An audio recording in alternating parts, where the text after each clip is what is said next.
Assalamualaikum warahmatullahi wabarakatuh. Alhamdulillahi rabbil alamin wa bihi nasta'in ala umuri dunya waddin.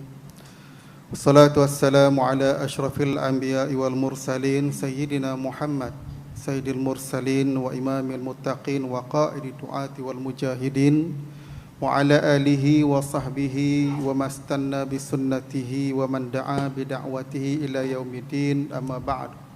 Rabbi syrah li sadri wa yassir li amri wahlul 'uqdatam min lisani yafqahu qawli. Subhanaka la ilma lana illa ma 'allamtana innaka antal alimul hakim wa la haula wa la quwwata illa billahil aliyyul azim.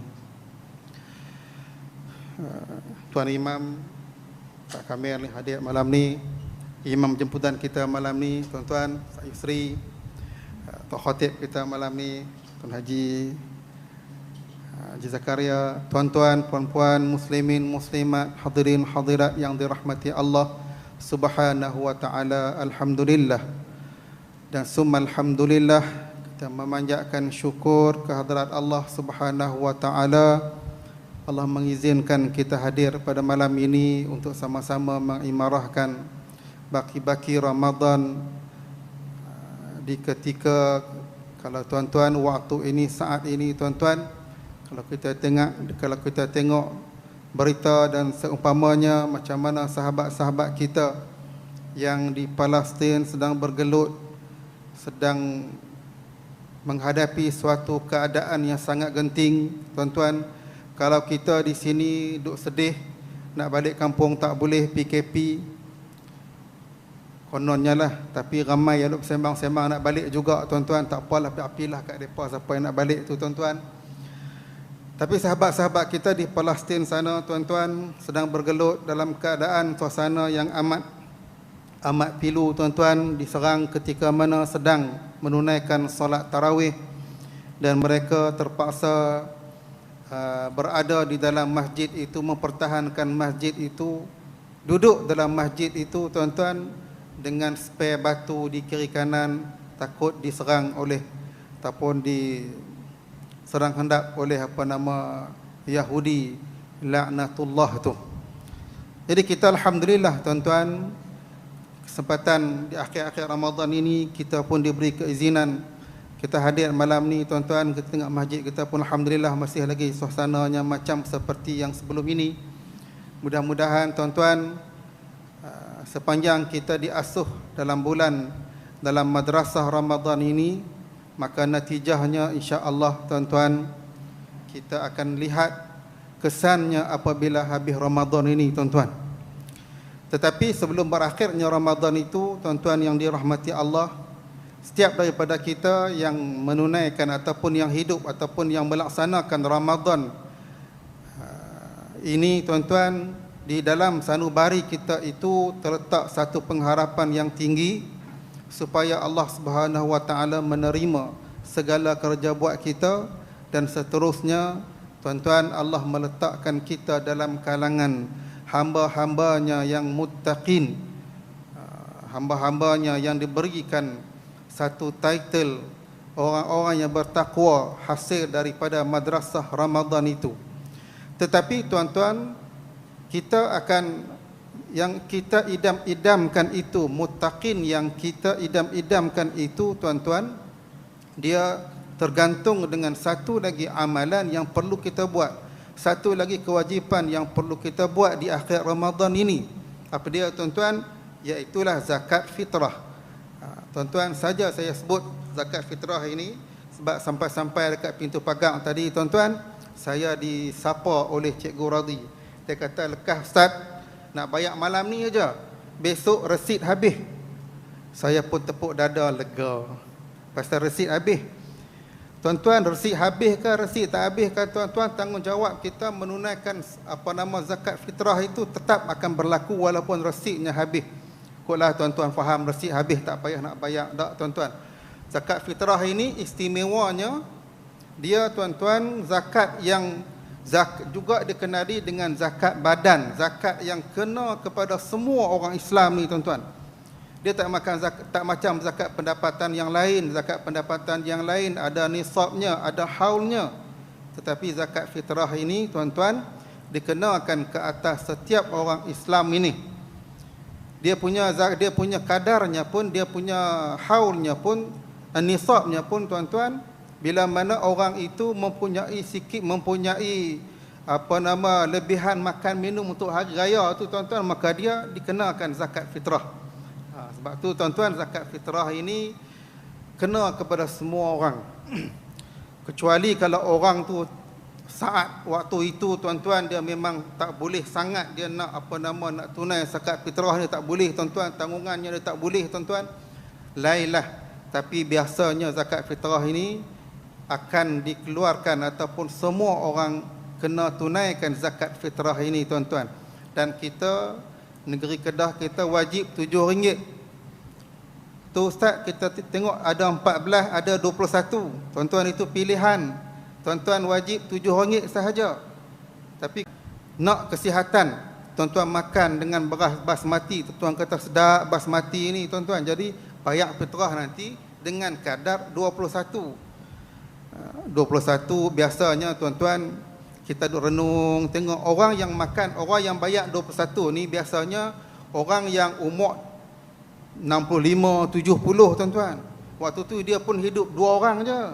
Dia dengan, kalau dia suami dengan isteri je kadang-kadang. Sebab dia je duk makan beras basmati itu, tuan-tuan. So kalau nak bayar 21 pun tak jadi masalah. Tak jadi masalah, baru RM42, tuan-tuan. Tak berah ini bila, tuan-tuan, pagi raya sebelum menunaikan sembahyang sunat Aidilfitri itu, waktu tu, hari tu, ketika itu, tuan-tuan, lepas subuh tu, lepas subuh sampailah tu imam imam keluar nak menunaikan solat tarawih, solat sunat Aidilfitri itu, maka itulah waktu yang afdal untuk kita keluarkan zakat. Tapi kalaulah kita terlupa, tuan-tuan, kita kadang-kadang biasalah kalut sangat kan PKP, duk kalut dengan PKP, kita terlupa, tuan-tuan. Terlupa nak keluar zakat fitrah itu, sampailah orang kalau kelang niat nak bagi waktu tadi, nak ambil waktu afdal, tapi sampai orang dah solat, orang dah sembahyang raya, tuan-tuan. Jadi selepas sembahyang raya itu, tuan-tuan, kita masih lagi kena keluar zakat fitrah itu, walaupun pada waktu itu telah menjadi waktu makruh. Waktu makruh, tuan-tuan. Kalau tuan-tuan teralik lagi. Biasalah, tuan-tuan, teralik kita ni biasa sangat dengan ralik ni, sampailah terbenam matahari hari raya yang pertama tu, tuan-tuan, kita masih lagi kena zakat fitrah walaupun waktu itu telah masuk waktu haram. Tapi kita kena keluar juga zakat fitrah itu, tuan-tuan. Kot lah, tuan-tuan, kata lepas dah raya pun dah habis dah, tak perlu keluar zakat fitrah ni dah. Jangan, tuan-tuan. Kalau kita tak keluar zakat fitrah itu, amal ibadat yang kita buat dalam bulan Ramadan ini, tuan-tuan, puasa yang kita buat, qiyamul lail yang kita buat, segala kebaikan yang kita buat itu, tuan-tuan, dia tergantung apa yang kita harapkan, title ataupun apa yang kita kata nak la'allakum tattaqun, mudah-mudahan kamu termasuk di dalam kalangan orang-orang yang muttaqin, bertakwa, itu tergantung, tuan-tuan. Justru itu peringatan kepada diri saya terutamanya, dan tuan-tuan, keluarkanlah zakat fitrah ini, dan boleh keluar daripada sebelum ni pun boleh, daripada sekarang ni, tuan-tuan, sampailah ketika tuan-tuan nak rebut waktu afdal tu pun, kalau sempatlah, kalau tak sempat nak buat macam mana, tuan-tuan. Tapi zakat fitrah ini kena buat keluar jugalah, tuan-tuan, dengan kadarnya. Kalau dulu, saya tengok masa kecil-kecil dulu, kalau nak time zakat fitrah ni, ayah akan pesanlah, pinjam gantang, pinjam gantang, Pak Ngah sebelah pinjam gantang, tuan-tuan, pinjam gantang beras, sukat beras pakai pemarih, buah dalam gantang tu, sukat kita tukang pegang plastik, hak ini hak ayah, hak yang hak tamu ni hak ayah buah tepi, lepas tu hak mak, lepas tu ikut hak yang sulung, kau sulung, lepas tu ikutlah, tuan-tuan. dengan kadar segantang itu tuan-tuan. Tetapi hari ini kita tak menggunakan berah itu, tak menggunakan gantang itu, kita gunakan dengan wang duit tuan-tuan. Kita taklif kepada mazhab Hanafi atau mazhab Maliki itu tuan-tuan, kita menggunakan duit, boleh mengeluarkan dengan kadar RM7 untuk satu kepala tuan-tuan. Wajibnya RM7 satu kepala. Mudah-mudahan tuan-tuan, zakat fitrah ini tidaklah menjadi satu bebanan kepada kita. Bahkan tuan-tuan, dia menjadi satu, orang panggil satu peluang. Kita memberi ruang dan peluang kepada mereka yang memerlukan tuan-tuan. Kalau kita biasanya insya-Allah Masjid Padang Serai ini tuan-tuan, kalau tahun sebelum ini 2019, tapi 2020 seingat saya kita bagi semua dekat pejabat zakat. Kita bagi semua dekat pejabat zakat. Dan 2020 saya tak ingat tempat pertama lagi ya Ustaz. Kalau 2029 kita masih lagi, bukan kita nak ligan ranking tu tak tuan-tuan. Kita bukan nak ligan ranking kata kita Masjid Padang Serai ini sentiasa berada di nombor 1 dalam daerah Kulim. Bukan kita nak ligan itu. Tapi itu boleh menjadi motivasi dekat kita orang Masjid Padang Serai ini tuan-tuan. Kutipannya insya-Allah buat masa sehingga 2020 itu rankingnya masih lagi ranking yang tertinggi dalam daerah Kulim tuan-tuan. Tuan-tuanlah yang bagi benda tu tuan-tuan. Kita keluar banyak tu juga. Artinya setiap kita keluar RM7 lah juga. Barangkali keinsafan yang ada kepada sahabat-sahabat kita tuan-tuan kan dia bertambah, ataupun mungkin ada orang luar yang mai duduk di Padang Serai ini tuan-tuan, menjadi warga Padang Serai ini, ambil kesempatan untuk menunaikan zakat fitrah di sini, maka hasilnya tuan-tuan kita dapat zakat fitrah itu orang panggil dalam ranking yang tinggi dalam daerah Kulim, Bandar Baru.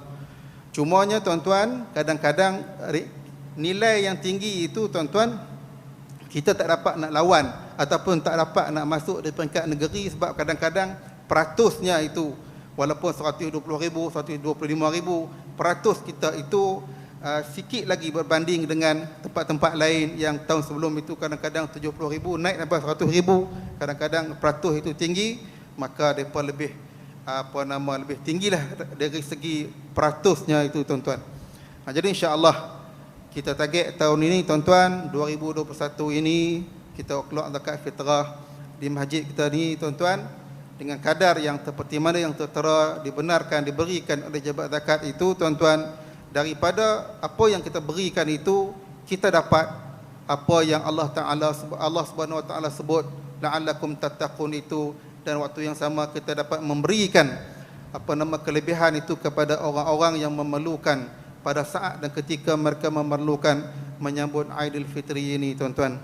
Jadi insya-Allah kita berazam tuan-tuan, mudah-mudahan kita mampu, kita boleh mengeluarkan zakat fitrah itu dalam kadar yang telah ditetapkan. Tuan-tuan yang dirahmati Allah Subhanahu Wa Taala, kita dah berada di hujung Ramadan. Hujung Ramadan ini tuan-tuan saat genting yang cukup genting tuan-tuan, yang nak tengok kalau di orang yang lari 100 meter ini kadang dia speed di peringkat akhir inilah tuan-tuan. Dia buat gila-gila punya, kalau dia lari sungguh-sungguh tuan-tuan. Kadang dia nak menamatkan 100 meter itu dengan masa yang paling minima tuan-tuan. Jadi kita di akhir Ramadan ini pun begitulah hasrat kita tuan-tuan. Tetapi harus diingat di sana ada hadis Nabi SAW yang seolah-olah macam memberikan peringatan kepada kita. Dalam satu hadis yang diriwayatkan oleh Tirmizi, hadis sahih tuan-tuan, rugi dan celaka. Nabi sebut rugi dan celaka kepada orang-orang yang apabila masuk Ramadan, kemudian Ramadan itu akan berlalu tetapi dosa-dosanya tidak diampunkan oleh Allah Subhanahu Wa Taala, na'udzubillah. Jadi tuan-tuan, rupa-rupanya di sebalik semaraknya kita mengimarahkan Ramadan itu, Nabi bagi amaran jaga, kerana ada orang yang akan dosanya tidak diampunkan oleh Allah Subhanahu Wa Taala. Kerana tuan-tuan, barangkali dia menunaikan Ramadan itu bukan dengan nilai imanan wa ihtisaba. Dia menunaikan qiyamul lail di akhir Ramadan itu bukan imanan wa ihtisaba. Dia baca Quran, dia bertazkir, dia bertilawah Al-Quran, dan kebaikan yang dia buat itu bukannya dengan kadar, dengan nilai imanan wa ihtisaba, tetapi dengan nilai-nilai yang lain. Nauzubillah, tuan-tuan. Kita cuba menghakiskan, buanglah sifat-sifat apa yang menyebabkan kita terhalang itu, tuan-tuan. Kita cuba meletakkan apa yang kita buat itu, tuan-tuan, kita tuntut ataupun kita buat atas apa yang disarankan oleh Nabi, imanan wa ihtisaba, benar-benar beriman kepada Allah Subhanahu wa taala dan tidak mengharapkan balasan selain daripada Allah Subhanahu wa taala. Dalam arti kata lain, tuan-tuan, kita melakukan itu ikhlas kerana Allah Subhanahu wa taala. Kerana kata pujangga menyebutkan bahawa an-nasu halik, semua manusia ini akan binasa, ilal alim, kecuali orang-orang yang berilmu, orang-orang yang mengetahui. Wal alim halik, orang-orang yang berilmu pun akan binasa, illal amil, kecuali orang yang buat.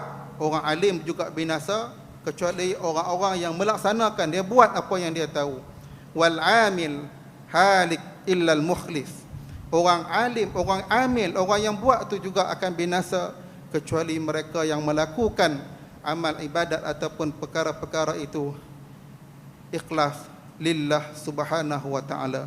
Jadi tuan-tuan, mudah-mudahan tazkirah ringkas sebagai pengganti kepada penceramah kita yang tak dapat hadir pada malam ini, tuan-tuan, dapat memberikan peringatan kepada kita bersama yang saya tujukan. Tazkirah itu khusus kepada diri saya dan saya kongsi dengan tuan-tuan, andainya di sana ada kebaikan untuk kita kongsi bersama. Baik itu daripada Allah Subhanahu wa taala, yang tidak baik itu daripada kelemahan diri sendiri. Minta maaf kalau ada tutur bicara yang kurang menyenangkan. Aqulu qawli hadza astaghfirullahal azim li wa lakum. Assalamualaikum warahmatullahi wabarakatuh.